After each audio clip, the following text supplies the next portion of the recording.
ಸಂಸತ್ತಿನಲ್ಲಿ ನೀಟ್ ಅಕ್ರಮ ಕೋಲಾಹಲ, ರಾಷ್ಟ್ರಪತಿಗಳ ಬಂಧನ ನಿರ್ಣಯದ ಚರ್ಚೆ ಕೈಬಿಟ್ಟ ನೀಟ್ ಚರ್ಚೆಗೆ ವಿಪಕ್ಷ ಪಟ್ಟು, ಸರ್ಕಾರ ನಕಾರ. ನೀಟ್ ಕೇಂದ್ರದ ಪರ ಗೌಡರ ಬ್ಯಾಟಿಂಗ್, ತನಿಖೆ ಆಗುವವರೆಗೂ ಕಲಾಪ ಅಡ್ಡಿಬೇಡ. ಮಾಜಿ ಪ್ರಧಾನಿ ನೀಟ್ ಪರೀಕ್ಷೆಗೆ ನಡೆದಿದೆ ಎನ್ನಲಾದ ಅಕ್ರಮಗಳ ಕುರಿತು ಕೇಂದ್ರ ಸರ್ಕಾರ ಇದುವರೆಗೆ ಕೈಗೊಂಡ ಕ್ರಮಗಳ ಕುರಿತು ಮೆಚ್ಚುಗೆ ವ್ಯಕ್ತಪಡಿಸಿರುವ ಜೆಡಿಎಸ್ ಹಿರಿಯ ನಾಯಕ ಮಾಜಿ ಪ್ರಧಾನಿ ಎಚ್.ಡಿ. ದೇವೇಗೌಡ ಇದೇ ವಿಷಯ ಮುಂದಿಟ್ಟುಕೊಂಡು ಸಂಸತ್ ಕಲಾಪಕ್ಕೆ ಅಡ್ಡಿ ಮಾಡದಂತೆ ವಿಪಕ್ಷಗಳಿಗೆ ಮನವಿ ಮಾಡಿದ್ದಾರೆ. ರಾಜ್ಯಸಭೆಯಲ್ಲಿ ವಿಪಕ್ಷಗಳು ನೀಟ್ ಪರೀಕ್ಷೆ ಪ್ರಸ್ತಾವಿಸಿ ಗದ್ದಲ ಎಬ್ಬಿಸಿದ ವೇಳೆ ಮಾತನಾಡಿ ದೇವೇಗೌಡರು ನೀಟ್ ಅಕ್ರಮದ ಕುರಿತು ಸಿಬಿಐ ತನಿಖೆಗೆ ಆದೇಶಿಸಿದ ಕೇಂದ್ರದ ಕ್ರಮ ಸೂಕ್ತವಾಗಿದೆ. ಸಿಬಿಐ ತನ್ನ ತನಿಖೆ ಪೂರ್ಣಗೊಳಿಸಿ ವರದಿ ನೀಡುವವರೆಗೂ ವಿಪಕ್ಷಗಳು ಕಲಾಪಕ್ಕೆ ಅಡ್ಡಿ ಮಾಡಬಾರದು. ಈ ಹಂತದಲ್ಲಿ ನಾನು ಯಾವುದೇ ಪರವಾಗಿ ಮಾತನಾಡುತ್ತಿಲ್ಲ. ಅಕ್ರಮದಿಂದ ಲಕ್ಷಾಂತರ ವಿದ್ಯಾರ್ಥಿಗಳಿಗೆ ತೊಂದರೆಯಾಗಿದೆ. ಆದರೆ ತನಿಖೆಗೆ ಮೊದಲೇ ಸರ್ಕಾರ ಘಟನೆಯ ಹೊಣೆಗೆ ಹೊರಲು ಸಾಧ್ಯವಿಲ್ಲ ಎಂದರು. ಚರ್ಚೆಗೆ ರೆಡಿ ಸದನದ ಹೊರಗೆ ಶಿಕ್ಷಣ ಸಚಿವ ಧರ್ಮೇಂದ್ರ ಪ್ರಸಾದ್ ಸುದ್ದಿಗಾರರಿಗೆ ಮಾತನಾಡಿ, ನೀಟ್ ಚರ್ಚೆಗೆ ಸರ್ಕಾರ ಸಿದ್ಧವಿದೆ. ಆದರೆ ಷರತ್ತುಗಳನ್ನು ಹಾಕುತ್ತಾ ವಿಪಕ್ಷಗಳು ಕಲಾಪಕ್ಕೆ ಅಡ್ಡಿ ಮಾಡುತ್ತಿದ್ದಾರೆ ಎಂದು ಆರೋಪಿಸಿದರು. ರಾಜ್ಯಸಭೆಯಲ್ಲಿ ಈ ಬಗ್ಗೆ ವಿಷಯ ಪ್ರಸ್ತಾಪವಾಯಿತು. ವಿಪಕ್ಷ ನಾಯಕರ ಮಲ್ಲಿಕಾರ್ಜುನ ಖರ್ಗೆ ಅವರೇ ಸದನದ ಬಾವಿಗೆ ಇಳಿದು ನೀಟ್ ಚರ್ಚೆಗೆ ಆಗ್ರಹಿಸಿದರು. ಇದಕ್ಕೆ ಸಭಾಪತಿ ಜಗದೀಶ್ ಧನಕರ್ ಒಪ್ಪದೆ ಈ ವಂದನಾ ನಿರ್ಣಯದ ಚರ್ಚೆ ನಡೆಯುತ್ತಲೇ ಆಮೇಲೆ ನೀಟ್ ಚರ್ಚೆ ಎಂದರು. ಸದನ ಸಲಹಾ ಸಮಿತಿ ಸಭೆಯಲ್ಲಿ ನೀಟ್ ಬಗ್ಗೆ ಚರ್ಚೆ ವಿಪಕ್ಷಗಳು ಕೋರಲಿಲ್ಲ.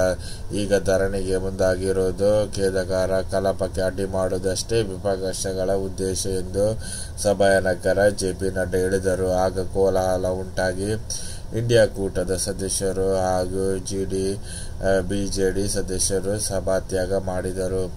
ಸಂಸತ್ತಿನಲ್ಲಿ ನಿರೀಕ್ಷೆಯಂತೆ ವೈದ್ಯಕೀಯರ ಪ್ರವೇಶ ಪರೀಕ್ಷೆಯಾದ ನೀಟ್ ಯುಜಿ ಹಗರಣ ಶುಕ್ರವಾರ ಪ್ರತಿಬಂಧಿಸಿದೆ. ರಾಷ್ಟ್ರಪತಿಗಳ ವಂದನಾ ನಿರ್ಣಯದ ಚರ್ಚೆ ಕೈಬಿಟ್ಟು ನೀಟ್ ಬಗ್ಗೆ ವಿಶೇಷ ಚರ್ಚೆ ನಡೆಯಬೇಕು ಎಂದು ಪ್ರತಿಪಕ್ಷಗಳು ಆಗ್ರಹಿಸಿ ಕೋಲಾಹಲ ಎಬ್ಬಿಸಿವೆ. ಆದರೆ ಸರ್ಕಾರ ಇದಕ್ಕೆ ನಿರಾಕರಿಸಿ ವಂದನಾ ನಿರ್ಣಯದಿಂದಲೇ ನೀಟ್ ಚರ್ಚೆ ನಡೆಸಲಾಗುವುದು ಎಂದು ಹೇಳಿದೆ. ವಿಪಕ್ಷಗಳು ಇದಕ್ಕೆ ಒಪ್ಪದ ಕಾರಣ ಗೊಂದಲ ಏರ್ಪಟ್ಟು ಲೋಕಸಭೆ ಕಲಾಪವನ್ನು ಸೋಮವಾರಕ್ಕೆ ಮುಂದೂಡಲಾಗಿದೆ. ರಾಜ್ಯಸಭೆಯಲ್ಲಿ ಪ್ರತಿಪಕ್ಷ ಸಭಾತ್ಯಾಗ ಮಾಡಿವೆ. ಶುಕ್ರವಾರ ಲೋಕಸಭಾ ಕಲಾಪ ಆರಂಭವಾದ ಬಳಿಕ ಪ್ರತಿಪಕ್ಷ ನಾಯಕ ರಾಹುಲ್ ಗಾಂಧಿ, ಕಾಂಗ್ರೆಸ್ ಸದಸ್ಯ ಗೌರವ್ ಗೊಗೋಯ್ ಹಾಗೂ ಟಿಎಂಸಿ ಸದಸ್ಯರು ನೀಟ್ ಕುರಿತು ನಿಲುವಳಿ ಸೂಚನೆ ಅಂಗೀಕರಿಸಿ ಕೂಡ ಚರ್ಚೆಗೆ ಅವಕಾಶ ನೀಡಬೇಕೆಂದು ಆಗ್ರಹಿಸಿದರು. ರಾಷ್ಟ್ರಪತಿಗಳ ವಂದನಾ ನಿರ್ಣಯದ ಮೇಲೆ ಆಮೇಲೆ ಚರ್ಚೆ ಮಾಡೋಣ, ಮೊದಲು ನೀಟ್ ಬಗ್ಗೆ ಚರ್ಚೆ ನಡೆಸೋಣ. ವಿದ್ಯಾರ್ಥಿಗಳ ಜೊತೆ ನಾವಿದ್ದೇವೆ ಎಂದು ಸರ್ಕಾರ ಹಾಗೂ ವಿಪಕ್ಷಗಳು ಜಂಟಿಯಾಗಿ ಸಂದೇಶ ರವಾನಿಸೋಣ ಎಂದು ರಾಹುಲ್ ಗಾಂಧಿ ಆಗ್ರಹಿಸಿದರು. ಇದಕ್ಕೆ ಸಂಸದೀಯ ಸಚಿವ ಕಿರಣ್ ರಿಜಿಜು ಮತ್ತು ಸ್ಪೀಕರ್ ಒಪ್ಪಲಿಲ್ಲ. ರಾಷ್ಟ್ರಪತಿಗಳ ವಂದನಾ ನಿರ್ಣಯದ ಚರ್ಚೆಯಲ್ಲೇ ನೀಟ್ ಬಗ್ಗೆ ಚರ್ಚೆಗೆ ಅವಕಾಶ ನೀಡಲಾಗುತ್ತದೆ. ಚರ್ಚೆ ಮಾಡಲು ಒಂದು ಪದ್ಧತಿ ಇದೆ, ಅದು ವಿಪಕ್ಷ ಸಂಸದರಿಗೆ ಗೊತ್ತಿಲ್ಲವೇ ಎಂದು ಛೇಡಿಸಿದರು. ಆಗ ವಿಪಕ್ಷ ಸದಸ್ಯರು ಸದನದ ಬಾವಿಗಿಳಿದು ಹೋರಾಟ ಆರಂಭಿಸಿದರು. ಪರಿಣಾಮ ಸ್ಪೀಕರ್ ಕಲಾಪ ಮುಂದೂಡಲಾಗಿದೆ. ಅದೇ ರೀತಿ ಆಗಸ್ಟ್ 21ರಿಂದ ಯುಜಿಸಿ ನೈಟ್ ಪರೀಕ್ಷೆ. ನೀಟ್ ಅಕ್ರಮ ಬಳಿಕ ರದ್ದುಪಡಿಸಿದ ಪರೀಕ್ಷೆಗೆ ಹೊಸ ದಿನಾಂಕ. ನೀಟ್ ಮೀಸಲಾತಿ ಕೋರಿ ತಮಿಳುನಾಡು ಅಸೆಂಬ್ಲಿ ನಿರ್ಣಯ. ಕರ್ನಾಟಕಕ್ಕೂ ಮನವಿ.